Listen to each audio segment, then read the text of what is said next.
Katika wasaa mwingine, karibu mtazamaji wa The World News katika kipindi hiki cha ulimwengu wa siasa. Mimi ni Adam Hussein, lakini moja kati ya yale tuliokuwa nayo ni pamoja na serikali ya Jamhuri ya Kiislamu ya Iran imefanyia kazi makubaliano ya usalama na Iraq baada ya Marekani kuondoa wanajeshi wake katika nchi hiyo ya Iraq.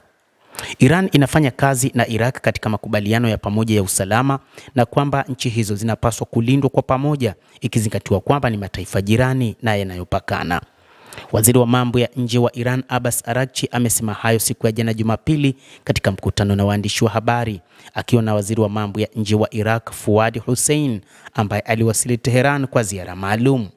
Tunajitahidi kufikia makubaliano ya pamoja kuhusu masuala ya usalama na Iraq, Araghchi alisema.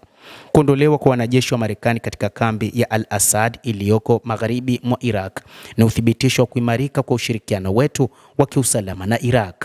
Araghchi aliongeza. Siku ya Jumamosi, kambi ya Ain al-Assad ilikuwa chini ya udhibiti kamili wa jeshi la Iraq kufuatia kujiondoa kwa vikosi vya muungano wa kimataifa vilivyokuwa vikiongozwa na Marekani vilivyokuwa vikipambana na kundi la kigaidi la Islamic State. Mnamo Januari mwaka 2020, kambi hiyo ya anga ilikumbwa na shambulizi la jeshi la walinzi wa mapinduzi ya Kiislamu ya Iran siku chache tu baada ya kuuawa kwa kamanda mkuu wa jeshi la Iran Qasem Soleiman na baadhi ya maafisa wenzake katika shambulizi hilo la ndege zisizokuwa na rubani za Marekani mjini Baghdad. Hata hivyo, Iran wakati huu imekuwa ikitengeneza uhusiano wa karibu na Iraq, ikizingatiwa kwamba mpango wa Marekani ni kuhakikisha inaharibu na kuvuruga kila kitu katika eneo hilo la Mashariki ya Kati ili tu iweze kupambana vilivyo na Iran. Hata hivyo, Iran imesema ipo tayari kushirikiana na mataifa yote ya Mashariki ya Kati na hata wakati huu imeingia katika baadhi ya muungano na baadhi ya mataifa, ikiwa ni pamoja na mataifa kama vile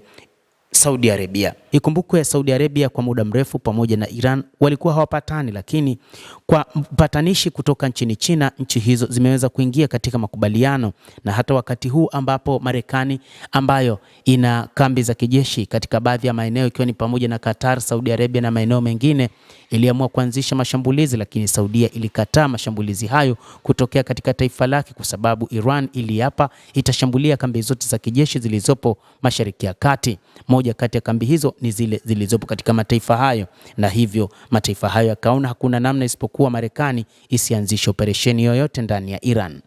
Mtazamaji, endelea kutufuatilia, lakini ni kusihi usisahau kulike, usisahau kucomment, kadhalika kusubscribe channel yetu hii ili upate habari hizi kwa mapana hapa The World News. Jina langu ni Adam Hussein, endelea kuwa nasi wakati wote, endelea kutufuatilia uyajue mengi yanayojiri katika ulimwengu kupitia hapa The World News.